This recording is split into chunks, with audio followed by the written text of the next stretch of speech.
In this video, I'm going to show you how to delete YouTube search or watch history on YouTube app. That is quite simple and easy to do, so let's begin. And first, open up YouTube application and tap on your profile picture right here, and there select your data in YouTube.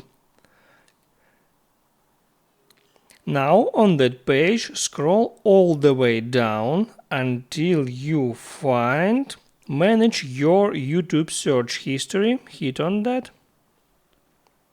Now there you got all your search history in one place, and there, in order to delete your watch or search history, hit there on delete, and there you got such options as delete today search history, delete custom range history, or delete all the time history. I'll hit all the time, and there I can confirm that action hitting on delete button, and now deletion was complete and the activity that I selected was permanently deleted from my account.